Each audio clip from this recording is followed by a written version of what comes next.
You're listening to Red Pill 78. I am the Corruption Detector, and this is your Red Pill News.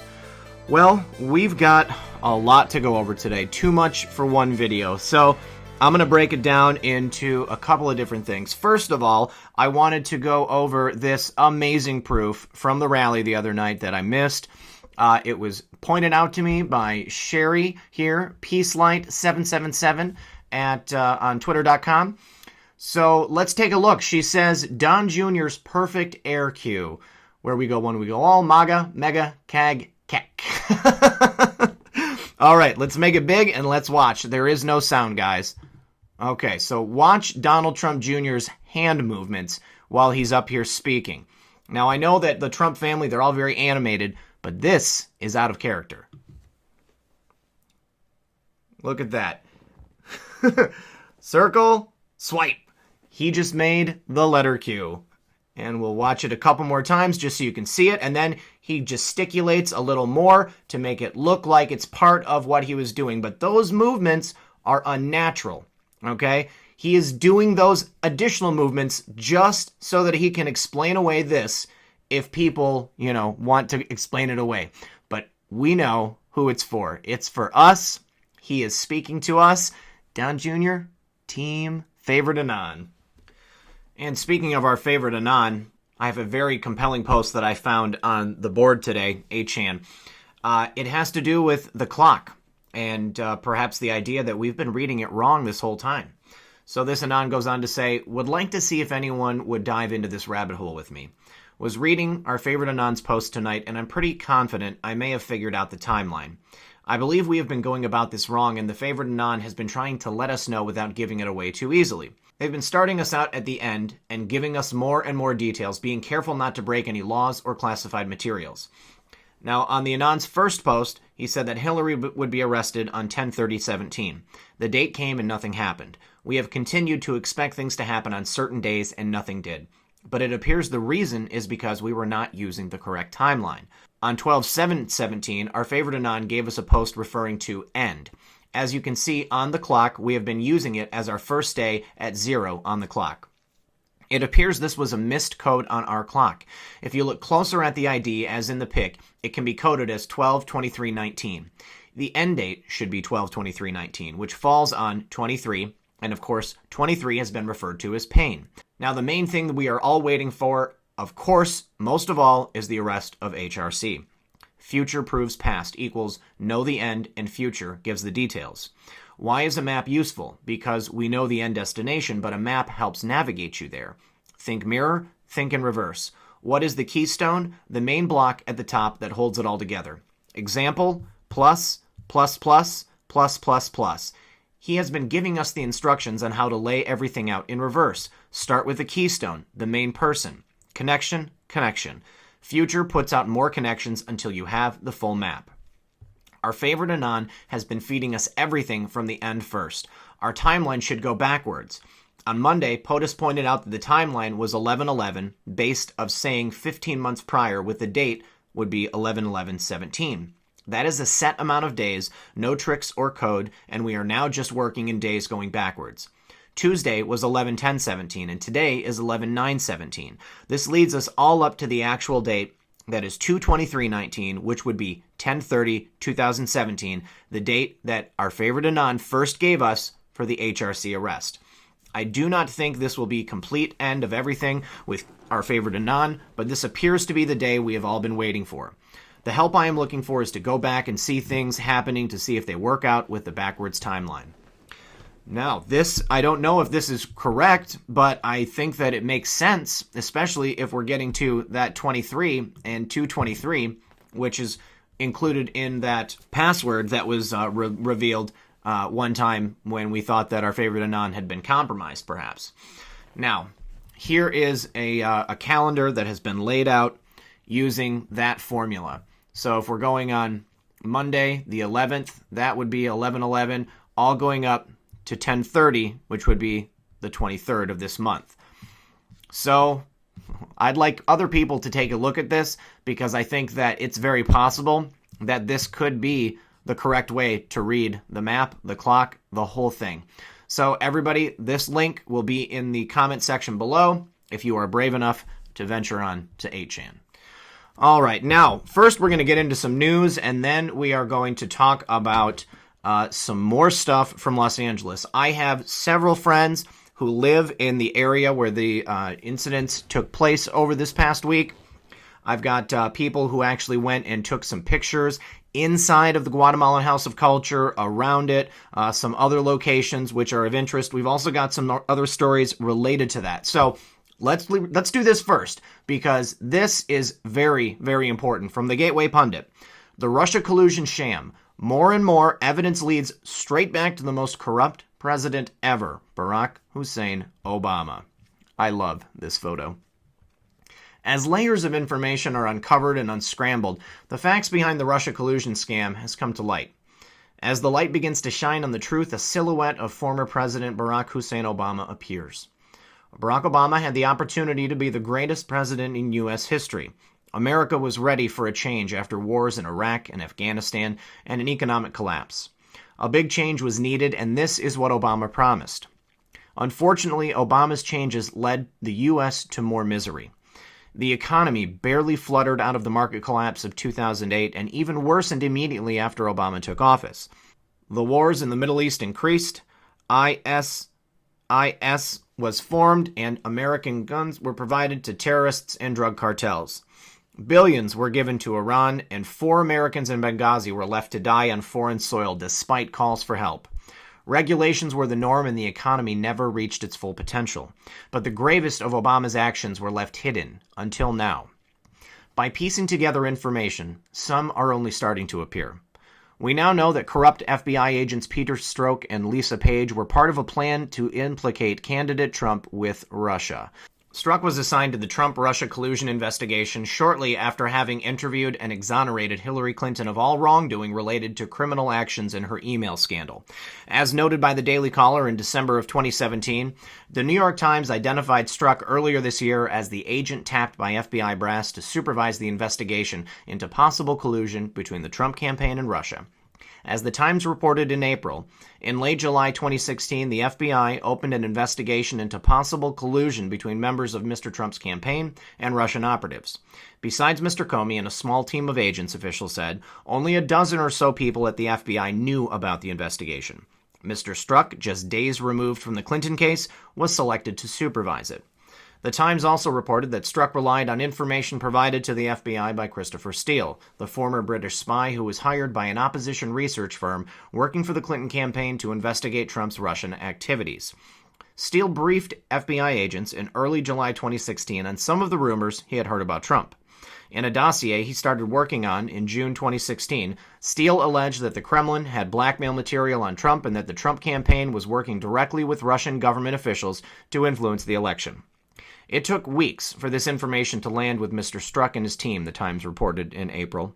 Another bit of information is found in the fictional writings of Michael Isikoff and David Korn in their book Russian Roulette, the inside story of Putin's war on America and the election of Donald Trump. These same authors were also instrumental in pushing out the fake Russia dossier story, next put in the work to create a greater fiction in their creative writing work about the fake Trump-Russia conspiracy. But in their work, they do drop glimpses of truth, which, when taken with other pieces of information, lead us back to the Obama White House. Isikoff and Korn write that John Brennan, Obama's Clowns in America director, was so convinced of Russian meddling in the 2016 election that he formed a team that met in Obama's White House that looked into this meddling by spying on candidate Trump. While Brennan wrangled the intelligence agencies into a turf-crossing operation that could feed the White House information on the Russian maneuver, Obama convened a series of meetings to devise a plan for countering whatever the Russians were up to. The meetings followed the procedure known in the federal government as the interagency process. The protocol was for the deputy chiefs of the relevant government agencies to meet and hammer out options for the principals. That is, the heads of the agencies. And then the principals hold a separate and sometimes parallel chain of meetings to discuss and perhaps debate before presenting choices to the president. But for this topic, the protocol was not observed. Usually, when the White House invited the deputies and principals to such meetings, they informed them of the subject at hand and provided read-ahead memos outlining what was on the agenda. This time, the agency officials just received instructions to show up at the White House at a certain time. No reason given. No memos supplied. We were told only that a meeting was scheduled and that our principal or deputy was expected to attend, recalled a senior administration official who participated in the sessions. At the State Department, only a small number of officials were cleared to receive the most sensitive information on the Russian hack. This group included Secretary of State John Kerry, Tony Blinken, the Deputy Secretary of State, Dan Smith, head of the department's Intelligence Bureau, and John Feiner, Kerry's Chief of Staff. For the usual interagency sessions, principals and deputies could bring staffers. Not this time. There were no plus ones, an attendee recalled. When the subject of a principal's or deputy's meeting was a national security matter, the gathering was often held in the Situation Room of the White House. The in-house video feed of the sit room, without audio, would be available to national security officials at the White House and elsewhere, and these officials could at least see that a meeting was in progress and who was attending. For the meetings related to the Russian hack, Susan Rice, Obama's national security advisor, ordered the video feed cut off. She did not want others in the national security establishment to know what was underway, fearing leaks from within the bureaucracy. The Secretary of State, John Kerry, was invited to these meetings, but not Admiral Rogers? Could it be that because Rogers, the director of the National Intelligence Agency, was not part of the spy on Trump team because he had already initiated an audit into the FISA program due to irregularities he noticed in 2016? Did Obama and Brennan not want Rogers on the team because they were afraid he was too honest? At the same time that Brennan was creating his team that met in the White House to spy on Trump, the FBI created its investigation into Trump-Russia collusion. The entire scam was in place. Obama was out to stop Donald Trump from being president.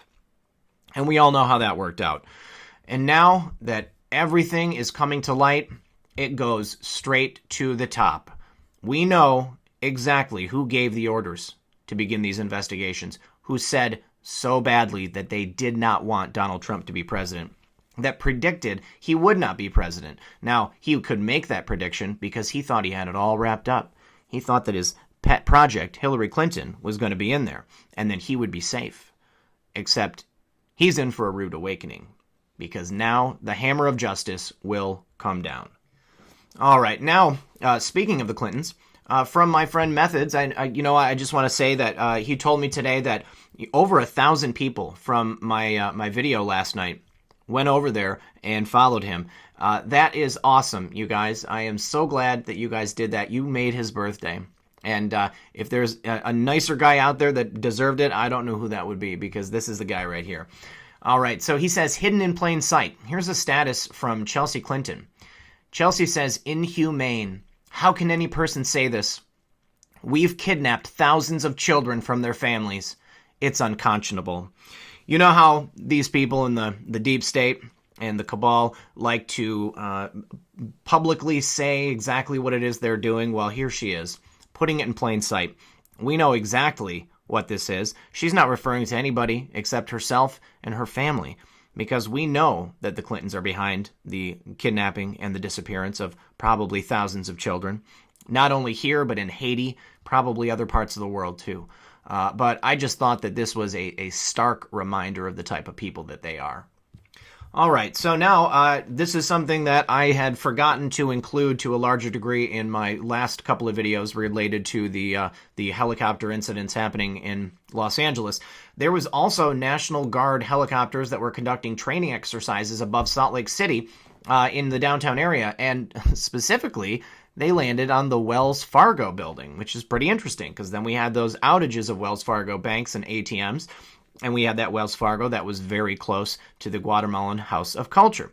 Well, Salt Lake City residents might see military helicopters flying around downtown throughout Sunday, but they shouldn't have to worry. It's just a training.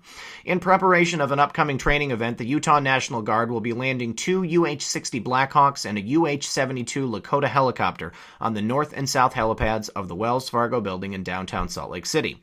The training the helicopters are rehearsing for is Exercise Desert Ice, a multi-service and multinational training effort designed to fortify the country's security against chemical, biological, radiological, and nuclear threats, according to a Sunday morning press release from the Utah National Guard. And that's another reason why I thought that this was particularly interesting, because it was a training specifically having to do with biological weapons. I had a couple of people get on my case for the video I did last night, and I just want to state, I wasn't making any claims about anything. That was a clip of a video that I found on Reality Not Fiction's YouTube channel. I invited people to go see him and check out the video in full. It was on that channel where it was suggested that that helicopter was part of the operation that took place in Los Angeles. The video was taken at a different location than Wilshire Boulevard. I don't know where that was taken. All I know is that's what it was stated on the other YouTuber's channel, and I thought it was compelling, so I put it out there. Now, if anybody knows anything different, by all means, leave that information in the comments. I have no problem making retractions or calling attention to something if I was in error. But from what I understand, it was supposed to have been part of that operation. It was not at the same location where the actual package was taken out of the Guatemalan House of Culture. But, how do we know? This is all investigation here, all right? We are working on a daily basis to put out information. We're trying to start a dialogue. I'm trying to get all of us together to think about this stuff and bring our own experiences to this table here. So speaking of that, I've made a good friend in the last couple of days doing some investigation on this LA situation. And we're going to go through some messages. This is alt alias right here, JTweets1234. JTweets lives in Los Angeles. Now, I met Jay through the MilSpec Ops thread, and he is the guy that went to the Guatemalan House of Culture and got those pictures the other day that I previewed in my video. So big shout out to Alt Alias. If you guys want to see some stuff related to this LA situation on Twitter, definitely go follow Alt Alias. That's JTweets1234. So Alt Alias was kind enough to put together this little testimony for me of the events leading up to the helicopter mission, the days leading up to, and then the days following after this LA chopper mission that took place the other day. So he begins. Statement regarding downtown Los Angeles military helicopter raids. There are important events that occurred prior to the military raid in downtown LA, which may shed light on the bigger picture of what is happening. I am looking for people who can help me research these things, and especially anyone who lives in LA County who has first-hand accounts of suspicious activity by law enforcement, military, feds that the media is not reporting. Below is a list of some events that I have so far. February 4th. Military helicopters raid 1138 and 1140 Wilshire Boulevard in downtown Los Angeles. Military helicopters, including large Blackhawks, actually landed on the street between buildings in the middle of downtown. The military breaches a building and footage is shot showing the explosion which destroys the metal security gates, front, back doors, and windows of a privately owned building in downtown Los Angeles, with civilians nearby, including inside of the surrounding buildings and on the nearby street. Troops can be seen taking items from the building and loading them onto helicopters before flying away. Footage is shot by civilians, including those who are actually on the sidewalk as the helicopters buzz past them, flying between the buildings just a few feet above the ground, risking civilian lives if they crash. So going to post some of the better vids of the downtown LA raid for those still questioning if it was a training or not. This was one of the better overall vids I saw showing most of the event with helicopters actually landing on the street with buildings including large Blackhawks. So this is the video of that biological high-value target, or maybe just a biological target that's being removed from the building. I don't speak the language of these people, so I'm using words and phrases that I've heard other people use. So if I misspeak or I say something that should be phrased another way, by all means, tell me in the comments below. But you can find his thread here. These are the same videos that we've seen in the last couple of videos. We're going to give him a like and a retweet. Now, photos taken after the event, confirming which buildings were breached and showing the brand new plywood installed to cover the doors and windows of the buildings, documenting that they were forcibly entered into.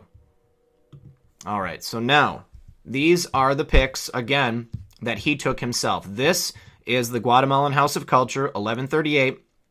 This is the building that was seen with that thing being carted out by those special operators.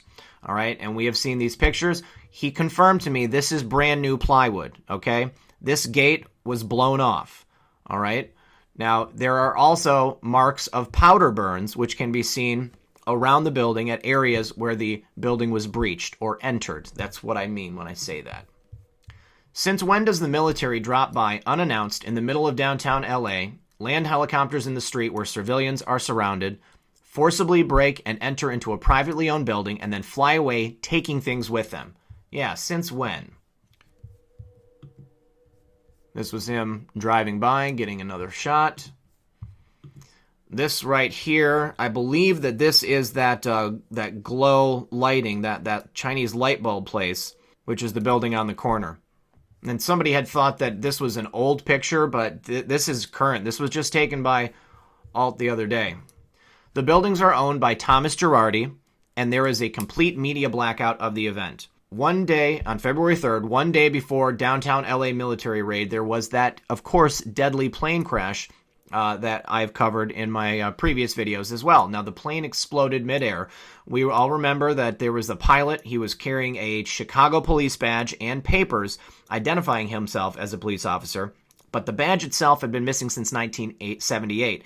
He was later identified as Jordan Isaacson. That was his real name, and his false name that he was going by was Tony Pastini.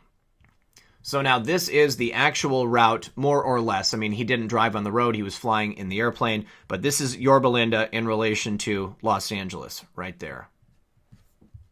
Now, it has been reported, I haven't been able to confirm this, but it's been reported that Isaacson was some kind of black hat spook whose plane was blown up when he was trying to get out of LA the day before the military raided the complex in downtown LA that Girardi owns. What is the connection between Thomas Girardi and Jordan Isaacson, if any? Do we know that? Is there anything that's been found? Well, I actually covered this story here, this heavy article talking about Jordan Isaacson. All we really know at this point is that he is mysterious. I have another friend on Twitter, MAGA Believer 20. She actually works for New Right Network. You guys should check them out as well. But her and I are working on a deep dive investigation of Jordan Isaacson and who this guy was. So that's going to be coming out in a future video. Now, on January 23rd, FBI and Secret Service raided 3 locations in Adam Schiff's district pursuant to sealed warrants. Agents from the FBI and U.S. Secret Service raided homes after 6 a.m. after receiving federal search warrants 512 South Via Montana in Burbank, 3122 Pontiac Street in La Crescenta, and 1435 El Vago Street in La Cañada. Property records show that the homes in Burbank and La Cañada are owned by Alan and Dino Garabagalu, while the home in La Crescenta is owned by Robert and Dana Kudaverdian. It's unknown what connection, if any, the 4 had to the raids. Now, here is one of the homes where that took place. Agents from the FBI and U.S. Secret Service descended on homes in Burbank, La Crescenta, and La Cañada, Flint Ridge on Wednesday, where they conducted early morning raids on the residences. Authorities simultaneously carried out the raids around 6 a.m. after receiving federal search warrants for homes at 512 South Via Montana. We just went over the address. Laura I. Miller, a spokeswoman for the Federal Bureau of Investigations, said the details and targets of the raids were unavailable because a judge sealed the contents of the warrants. Property records show that the homes in Burbank and La Cañada are owned by Alan and Dina, while the home in La Crescenta is owned by Robert and Dana. Attempts to contact Alan were not returned as of press time. A number associated with Robert was answered by a woman who did not wish to identify herself and who said he was unavailable for comment. When the woman was informed about the raids, she responded, "Okay, thank you, bye-bye," and promptly hung up the phone. I. Miller said the raids were conducted jointly by the FBI, Secret Service, and Los Angeles Police Department. Requests for comment from the Secret Service were not returned at press time, and the LAPD directed all inquiries to the FBI. Officers for the Burbank Police Department and deputies from La Crescenta Valley Sheriff's Station were also present at raids in their respective jurisdictions. Burbank Lieutenant Mitch Ross said officers were at the raid to provide a uniform presence in the neighborhood and to provide any assistance if needed. However, he said officers did not actively participate in serving the warrants. Again, this is in Adam Schiff's district right here. Now, Alt goes on to say, I have first-hand accounts of a military helicopter jamming cell phone Wi-Fi signals in this area 2 days later, and the media has not reported it. I have first-hand accounts of a suspicious death in the same location 3 days later, where someone fell from the Holiday Inn a few blocks from Adam Schiff's office. and condo, and there is 100% media blackout of the event. Does anyone else have information about similar events in which the media has not reported? All right, so here he went and created a map. He made a map of firsthand accounts of suspicious events around the time of the military helicopter raid in downtown Los Angeles and the FBI Secret Service raid for sealed indictments in Adam Schiff's district. I do not know if these are necessarily associated. Others with info should do the same so we can connect the dots. Let's take a look at this photo in large. All right, so up here were the FBI raids. Down here is Adam Schiff's office. There is his condo.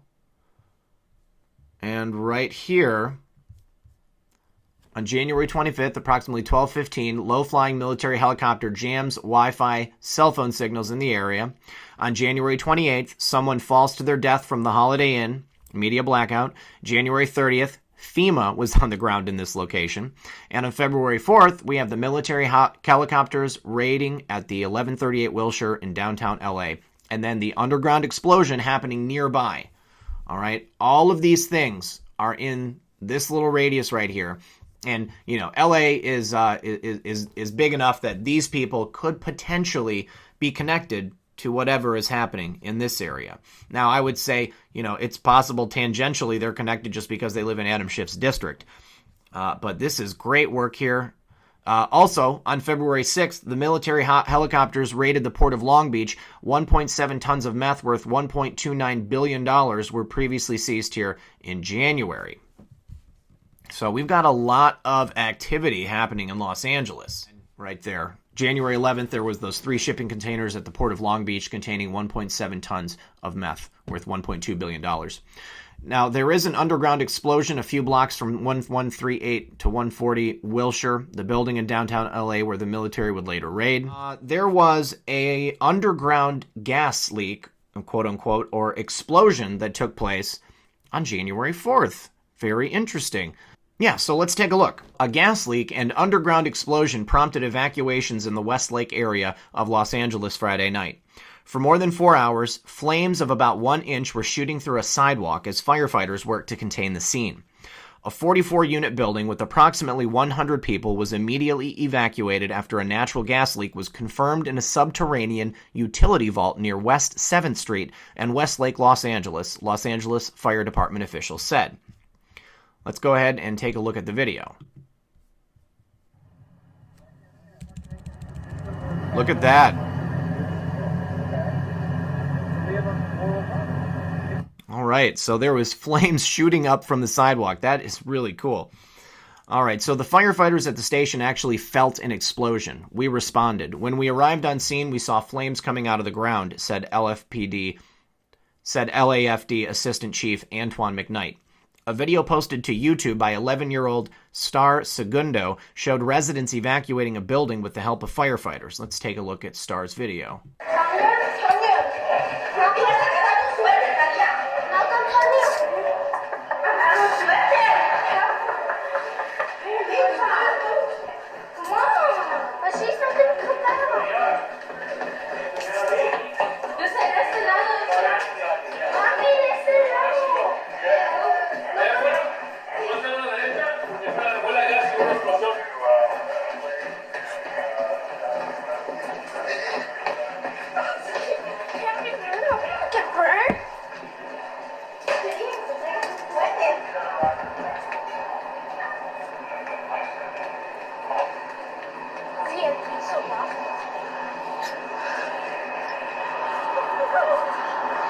Scared.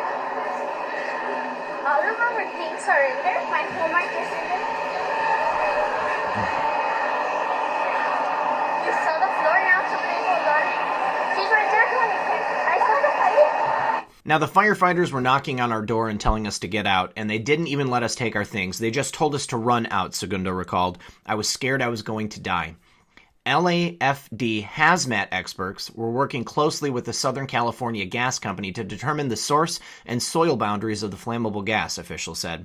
There were no reports of injuries or structure damage. As a precaution, the Los Angeles Department of Water and Power turned off electricity in the immediate area, including at 2 apartment buildings totaling 72 units. Just over 100 people were formally evacuated. Buses were secured at an assembly point at 660 South Alvarado Street, where 62 evacuees were taken to an American Red Cross shelter established at the Lafayette Recreation Center located at 625 South Lafayette Park Place, officials said. Westlake Avenue between 7th Street and 8th Street, as well as both 7th Street and 8th Street between Alvarado Street and Bonnie Bray Street, were closed until LAFD operations were complete, fire officials said. It was unclear how long the operation would last. I have been trying to document these events on my Twitter and have more information posted there. I live in the area and was the person who responded to MilSpec P with the photos proving the downtown building was breached. I can verify the witness statements about helicopter jamming and suspicious deaths near Adam Schiff's office around the time of the FBI Secret Service raid, pursuant to sealed warrants with email text documentation at the time, which was before the downtown LA raid, so it's not like I'm making this up after the fact. Those events may not ultimately lead anywhere, but I am assuming that similar types of activity must have been happening around the city, and my goal is to gather as many first-hand accounts as possible to see if we can connect any dots to gain a better understanding of the events surrounding the downtown military raid. I want to get to the bottom of what is happening in LA and would appreciate any information or help you can provide. Thank you very much. All right, so if anybody has any first-hand accounts and they would like to get a hold of either myself or alt alias at jtweets1234, or again, I am redpill78 on Twitter, also redpill78 at protonmail.com. This is something we're going to be working on. So I don't think this is going away. I think that people are only getting thirstier for information about what happened. So if you like what you saw, please leave a like. If you could also be so kind as to share this. If you are not subscribed, please subscribe. Oh, I also wanted to thank everyone for helping me get over 100,000 subscribers. I broke 100,000 subscribers today, and I just can't even believe it. It's incredible, but I couldn't do it without you guys, and I really just want everybody to know how grateful I am. Thank you once again for joining me. I am redpill78, the corruption detector, and this was your Red Pill News. Good luck, everyone, and God bless.